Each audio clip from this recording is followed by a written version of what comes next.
Thank you for staying with us. And now for some sports stories. The Nigeria Professional Football League is yet to start and trouble is already brewing. Kayode Alayode has more.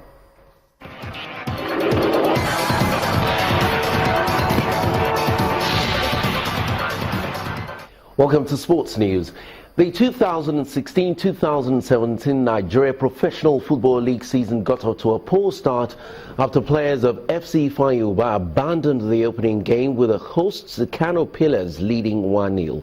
Ifeanyi protested when they appeared to have drawn level from a free kick just before the end of the first half.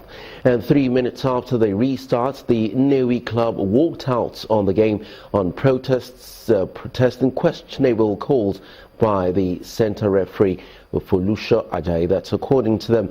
The league management company is yet to decide on the matter. In England, Marcos Alonso scored twice as Chelsea outclassed Leicester City 3-0 to restore their 7-point lead at the top of the Premier League. Harry Kane struck a hat-trick as Tottenham demolished West Brom 4-0 and moved second on the table. Hull City moved off the foot of the table with an impressive 3-1 win over Bournemouth. Sunderland remained in the relegation zone following a home defeat against Stoke City. Arsenal returned to the top four with a handsome 4-0 victory at Swansea City. Andy Carroll scored with a stunning volley as West Ham defeated Crystal Palace 3-0. Guinea-Bissau continued their fairy tale run by holding Gabon to a 1-1 draw in the 2017 Africa Cup of Nations opener in Libreville. Guinea-Bissau, playing in their first AFCON, scored a 91st minute equalizer through Joari Suarez to claim a point in the Group A clash. Pierre-Emerick Aubameyang looked to have secured all 3 points for the Panthers, but the hosts were punished for switching off in the final 10 minutes of the clash. In the second Group A game, Usufu Dayo scored from a well-taken free kick in the 75th minute to earn Burkina Faso a 1-1 draw against Cameroon. And the DR Congo squad have boycotted their training session 2 days before their opening match at the Africa Cup of Nations. The players are protesting over reduced bonus payments for the finals in Gabon, as well as payments owed from 2015. DR Congo are scheduled to play Morocco on Monday in their first Group C match. The country's President Joseph Kabila has ordered the Sports Minister Willy Bakonga to resolve the issue. That's all on Sports News. The news continues in just a moment. Stay with us.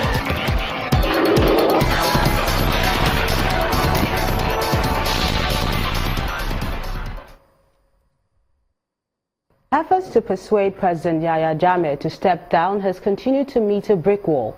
ECOWAS leaders, led by Nigeria's President Muhammadu Buhari, were in Banjul yesterday to broker a peace deal to resolve the pending deadlock.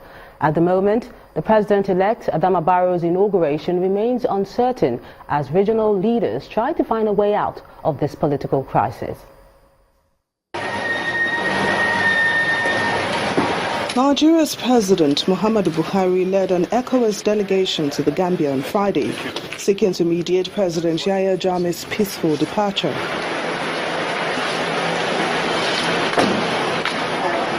Nigeria's lower house on Thursday, January the 12th, voted to offer Jammeh asylum if he steps down. However, ECOWAS has also hinted at possible military action if he stays beyond the end of his term in office next week, raising the prospect of violence. A high-level delegation has returned to Banjul today as we meet here, January 13, in an attempt to persuade President Jammeh to abide by the election results and to step down. They plan to leave no doubt about the determination of ECOWAS to use all necessary means, including force, to have the will of the Gambian people upheld. In the meantime, the African Union says that it will cease to recognize Jammeh as the nation's legitimate president. As of January 19, the deity is due to hand power to the winner of a December election, Adama Barrow. In a statement issued after a meeting in the Ethiopian capital, the council also warned of serious consequences in the event that its action causes any crisis that could lead to political disorder, humanitarian and human rights disaster, including loss of innocent lives and destruction of properties. Amidst all these, many people in the capital, Banjul, have been living in the last week, fearful of a crackdown and military intervention to unseat Jammeh.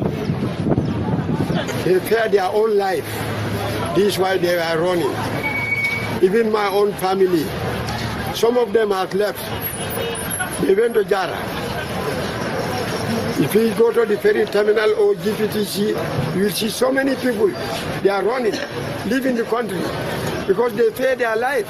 What is clearly incontrovertible is that the decision of ECOWAS. President Yahya Jammeh, whose authoritarian rule began after a 1994 coup, lost the December 1 election to Adama Barrow by a slim margin. He initially considered defeat, but a week later contested the results and called for another poll. He now refuses to give up power. U.S. President-elect Donald Trump says he's willing to work with Russia and China if they both cooperate with the United States. He insisted that the newly imposed sanctions on Russia will remain, at least for now, but it can be lifted. The president-elect adds that the one China policy, in which the U.S. no longer acknowledges Taiwan, is up for negotiation.